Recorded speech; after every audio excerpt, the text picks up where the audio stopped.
Module में हम देखेंगे कि एमएस एक्सेल हमें किस किस्म के और कितनी किस्म के एनालिटिक्स ऑफर करता है। जितनी भी एनालिसिस जितने भी एनालिटिक्स एक्सेल में मौजूद हैं उनको हम प्राइमरीली 3 किस्म के एनालिटिक्स में डिवाइड कर सकते हैं। ये डिस्क्रिप्टिव भी हो सकते हैं, ये कंपैरेटिव भी हो सकते हैं और ये पैटर्न डेवलपमेंट या जिनको हम कहते हैं एसोसिएटिव वो भी हो सकते हैं। इन 3 के अलावा एमएस एक्सेल हमें किसी और किस्म के एनालिटिक्स ऑफर नहीं करता।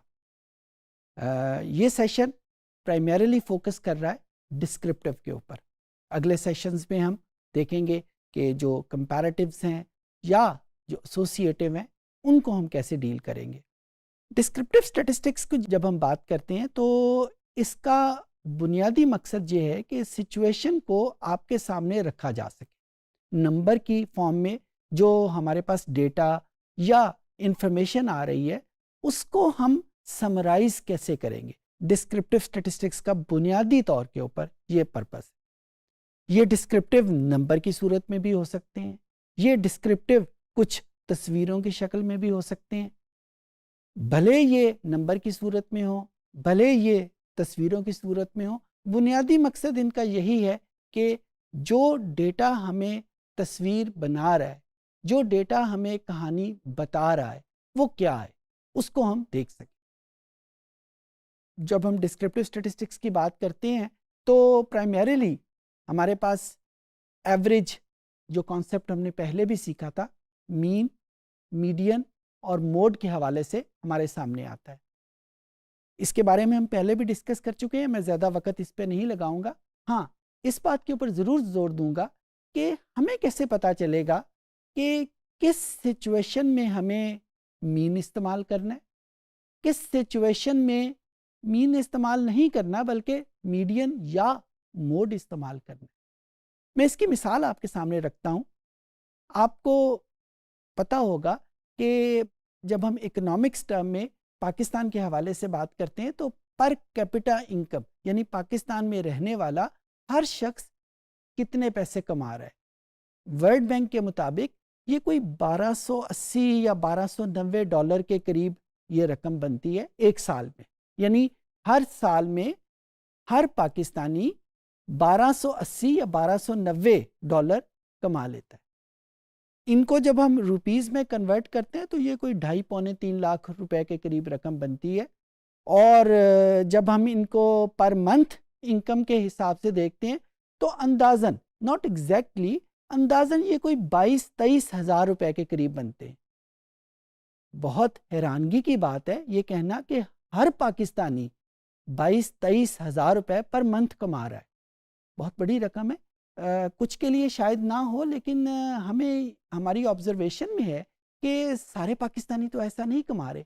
तो ये क्या फिगर गलत कैलकुलेट हुई हुई है? नहीं, फिगर गलत कैलकुलेट नहीं हुई हुई। जो टेक्निक इस्तेमाल करनी चाहिए थी वो नहीं की। आमतौर के ऊपर हम जब पर कैपिटा इनकम यूज़ करते हैं मीन इस्तेमाल करते हैं। अगर मीन इस्तेमाल करें तो अब आपके सामने फिगर मौजूद है, उसके मुताबिक हर पाकिस्तानी 22-23 हज़ार रुपए पर मंथ कमा रहा है, जो अच्छी खासी बड़ी रकम है। सो डिस्क्रिप्टिव स्टैटिस्टिक्स पढ़ते हुए हम ये जहन में रखेंगे, प्राइमरी फोकस ये होगा कि कब हमने मीन इस्तेमाल करना है, कब मीडियन इस्तेमाल करना है और कब हमने मोड या कोई और टेक्निक हमने इस्तेमाल करनी। तो आइए हम कंप्यूटर पे चलते हैं जिसमें हम देखते हैं कि हम ये कैलकुलेट कैसे करेंगे और जब हमारे पास कैलकुलेटेड चीज़ आ गई तो हम ये फैसला कैसे करेंगे कि मीन इस्तेमाल करना है, मीडियन इस्तेमाल करना है या मोड इस्तेमाल करना है। जी स्टूडेंट्स, तो ये वही डेटाबेस है मेरे पास जिसको हम इस्तेमाल करते आए हैं और इस वक्त मैं जो टूल इस्तेमाल करने जा रहा हूँ वो वही डेटा एनालिटिक्स का टूल है जो कि हमने सीखा था कि हम इसको एक्सेल में ऑन कैसे करते हैं। अगर आपके जहन में कोई इश्यूज़ हैं तो प्लीज़ उस सेशन को आप रेफ़र कर रहा हूँ मैं, वहाँ पे आप जाके दोबारा देख लें। इस वक्त मेरे पास ये वही एक्सेल की में फ़ाइल मौजूद है और ये डेटा एनालिसिस का टूल मौजूद है। प्राइमरी पर्पस मेरा ये है कि मैं इसका डिस्क्रिप्टिव स्टैटिस्टिक्स यानी समरी स्टैटिस्टिक्स इसकी कैलकुलेट करूं। इनमें से किसी एक वेरिएबल की, लेट से मेरे पास वेरिएबल एज है, उस एज की मैं डिस्क्रिप्टिव स्टैटिस्टिक्स कैलकुलेट करता हूं। तो डेटा एनालिसिस और ये जो बहुत सारे एनालिसिस जिनका नाम लिखा हुआ है, इन एनालिसिस में मैं डिस्क्रिप्टिव स्टैटिस्टिक्स को क्लिक कर लेता हूँ। ओके किया, यहाँ पे मुझे उसको बताना है कि वो वेरिएबल की इंफॉर्मेशन मेरे पास कहाँ पे मौजूद है। तो ये इंफॉर्मेशन मेरे पास E1 से लेकर E5001 तक मेरे पास मौजूद है। कॉलम में इंफॉर्मेशन है, और क्योंकि मैं फर्स्ट रो से स्टार्ट कर रहा हूँ और फर्स्ट रो में इसका लेबल मौजूद है, तो मैं इसको क्लिक कर लिया। दूसरी चीज़ जो बहुत इंपॉर्टेंट है यहाँ पे ऑन करनी है, जो अक्सर जहन से रह जाती है, इस वजह से मैं इसको दोहरा रहा हूँ, कि समरी स्टैटिस्टिक्स को ज़रूर क्लिक करना है।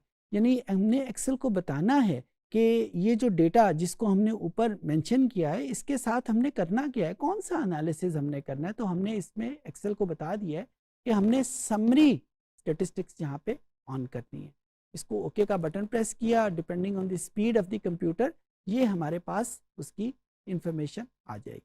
अब यहाँ पे जिस तरह अभी मैं डिस्कस कर रहा था, मीन भी मौजूद है, मीडियन भी मौजूद है, मोड भी मौजूद है। हमारे लिए ये प्रॉब्लम है कि किसको यूज़ करें, मीन, मीडियन या मोड। इसके लिए कुछ हमने रूल डेवलप किए हुए हैं। रूल ये है, दो रूल मैं आपके सामने डिस्कस करूँगा।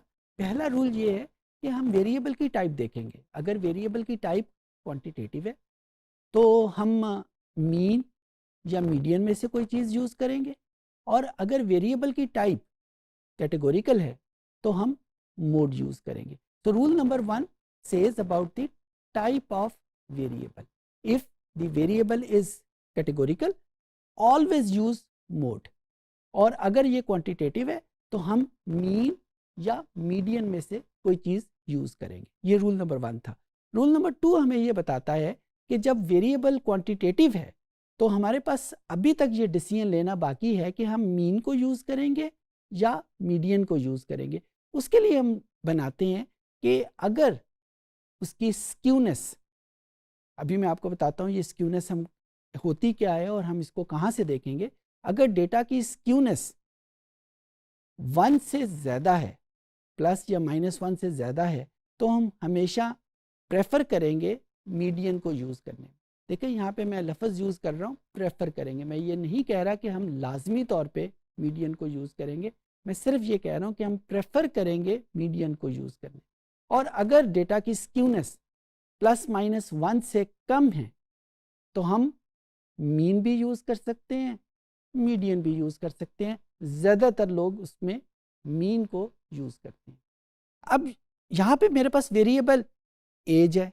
एज एक क्वांटिटेटिव वेरिएबल है, और क्वांटिटेटिव वेरिएबल के लिए अभी हमने रूल नंबर 1 में सीखा था कि हम मीन या मीडियन को यूज़ करेंगे। मोड यहाँ पे हमारी चॉइस नहीं होगी क्योंकि वेरिएबल कैटेगोरिकल नहीं था। अच्छा, अब मीन और मीडियन के दरमियान में डिस्टिंक्शन करने के लिए हमारे पास रूल नंबर 2 मौजूद है। रूल नंबर 2 हमें ये बताता है कि डेटा की स्क्यूनेस हमें ये बताएगी कि हम मीन या मीडियन में से क्या यूज़ करें। अगर आप इसी समरी स्टैटिस्टिक्स में नीचे जाके देखें तो आपको ये रो नंबर 10 के ऊपर स्क्यूनेस की वैल्यू लिखी हुई मिल जाएगी। अच्छा, स्क्यूनेस का मतलब अंग्रेज़ी का वर्ड है, अंग्रेज़ी का मतलब, इसका मतलब है कि डेटे में टेढ़पन कितना है, डेटा टेढ़ा कितना है, सिमेट्री से हटके कितना है। सो ये एक मैथमेटिकल वैल्यू है। इसकी शेप के ऊपर हम इतना नहीं जाते, प्राइमरीली हमें ग्राफ करना पड़ता है डेटा की स्क्यूनेस को देखने के लिए, लेकिन यहाँ पे हमारे पास एक्सेल की वजह से उसकी न्यूमेरिकल वैल्यू मौजूद है। और हमने रूल क्या बनाया हुआ है कि अगर ये स्क्यूनेस की वैल्यू ±1 से ज़्यादा है तो हम हमेशा प्रेफर करेंगे मीडियन को यूज़ करने। अब यहाँ पे अगर आप स्क्यूनेस की वैल्यू देखें तो 0.09 है। 0.09 तो 1 से ज़्यादा नहीं है, लिहाजा हमारे पास चॉइस है कि हम मीन और मीडियन में से कोई सा भी यूज़ कर सकते हैं, और ज़्यादातर लोग यहाँ पे मीन ही यूज़ करेंगे। लिहाजा इस डेटे को, यानी एज के डेटे को प्रेजेंट करने के लिए मैं यूज़ करूँगा मीन को, जो कि यहाँ पे 46.9398 है। सो यहाँ पे हमारे पास उसका आंसर, यानी आम तौर पे जो हम मीन का तर्जमा करते हैं, आम तौर पे जो डेटा में उम्रें हैं वो 46.93 के लगभग हैं। जी, एक और एग्जांपल में करते हैं। एक और वेरिएबल मेरे पास इनकम का वेरिएबल है। इसमें देखते हैं कि मीन, मीडियन और मोड में से हम क्या चीज़ यूज़ करेंगे। सो उसी तरीके से हम डेटा एनालिसिस को क्लिक किया, डिस्क्रिप्टिव स्टैटिस्टिक्स को चॉइस किया, ओके का बटन प्रेस किया। यहाँ पे हम डेटा की इंफॉर्मेशन दे देंगे कि जो इनकम का कॉलम यहाँ पे मौजूद है। इनकम का कॉलम हमारे पास O1 से लेकर O5001 तक हमारे पास मौजूद है। दूसरी इन्फॉर्मेशन हमने देखनी है कि क्या इसमें लेबल मौजूद है या नहीं। जी लेबल बिल्कुल मौजूद है क्योंकि मैं O1 से स्टार्ट कर रहा हूँ। और जो याद रखने वाली बात है, समरी स्टैटिस्टिक्स को हमने लाजमी तौर पे ऑन करना है, क्योंकि अगर इसको ऑन नहीं करेंगे तो हमें एक्सेल कुछ भी विजुलाइज नहीं करवाएगी। ओके का बटन प्रेस किया तो depending on the speed of your computer ये आपके सामने रिजल्ट आ जाएंगे। अब यहाँ पे हमने देखना है मीन यूज़ करना है, मीडियन यूज़ करना है या मोड। तो सबसे पहले रूल नंबर 1 यूज़ किया कि क्या डेटा कैटेगोरिकल था। जी डेटा कैटेगोरिकल नहीं था, इनकम का डेटा क्वांटिटेटिव का डेटा है, लिहाजा रूल नंबर 1 हमें ये बताता है कि हमने मीन या मीडियन में से कुछ यूज़ करना है।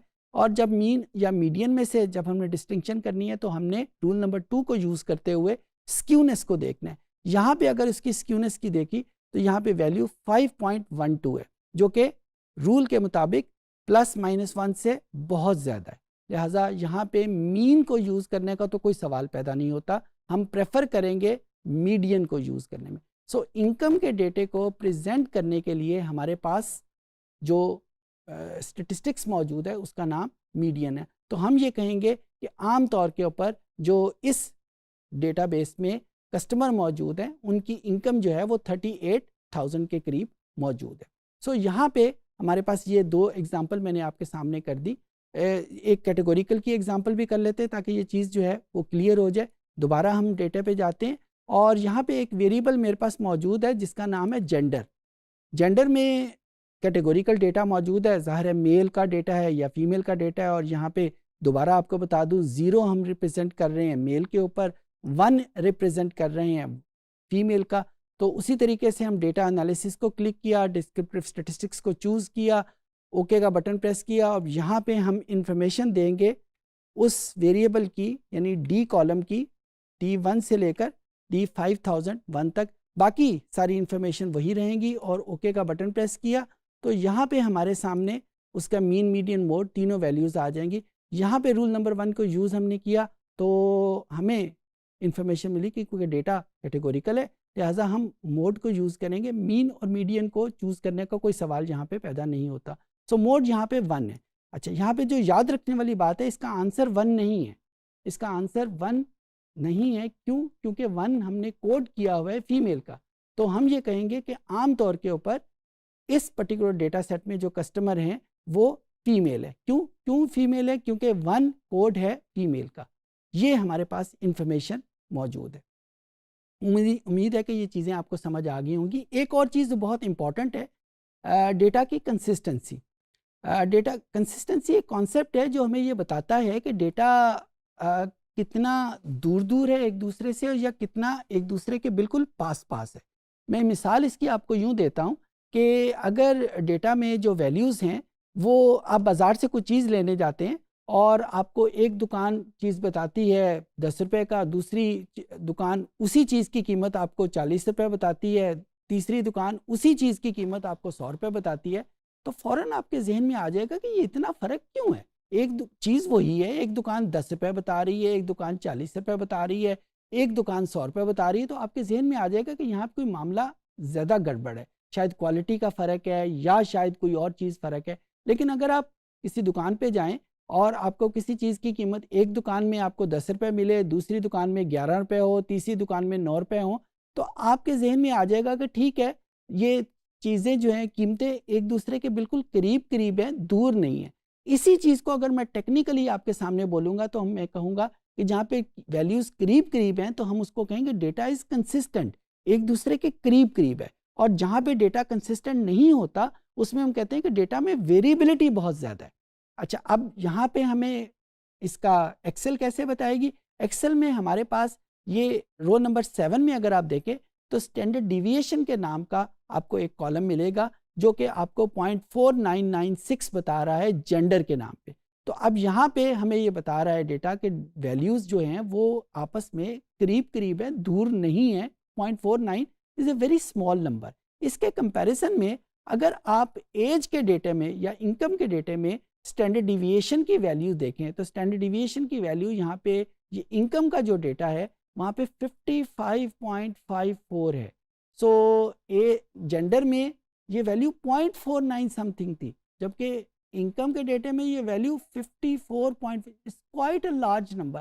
तो इससे हम क्या नतीजा निकालेंगे कि जो इनकम का डेटा है वो बहुत ज़्यादा फैला हुआ है, वैल्यूज़ बहुत कम भी हैं और वैल्यूज़ बहुत ज़्यादा भी हैं, डेटा बहुत ज़्यादा वेरिएबल है, बहुत ज़्यादा उसमें फैलाव मौजूद है, डेटा कंसिस्टेंट नहीं है। तो बिल्कुल उसी तरीके से जिस तरह मैंने दुकानों की कीमतों का आपको बताया कि जब वेरिएबिलिटी बहुत ज़्यादा होती है तो फ़ौरन हमारे जहन में आता है कि यहाँ पे कोई चीज़ गड़बड़ ज़रूर है, कि या डेटे में कोई सबसेटिंग होनी चाहिए थी, मुख्तलिफ़ किस्म का डेटा मौजूद था जिसकी वजह से यहाँ पे इतना ज़्यादा फैलाव है। इसी के मुकाबले में जब हम डेटा देखते हैं एज का, ये आपकी स्क्रीन पे इस वक्त होगा, इसमें हमारे पास जो स्टैंडर्ड डिविएशन है वो 17.70 है। इसका मतलब है अगर मैं इनकम के साथ इसको कंपेयर करूं तो इनकम के मुकाबले में तो ये डिविएशन या वेरिएशन बहुत कम है।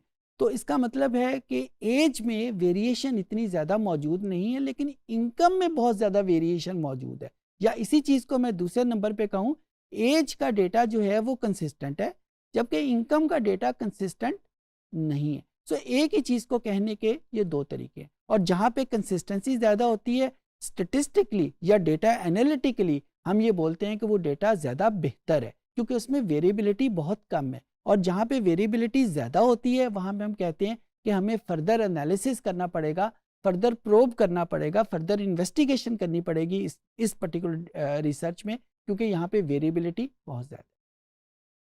जी, इस सेशन में हमने देखा कि जब हम डिस्क्रिप्टिव स्टैटिस्टिक्स की बात करते हैं, मीन, मीडियन या मोड की बात करते हैं, तो किस सिचुएशन में हम ये कैसे फैसला करते हैं कि हमें मीन इस्तेमाल करना है, मीडियन इस्तेमाल करना है या मोड इस्तेमाल करना है। उम्मीद है कि सेशन से आपको समझ आ गई होगी।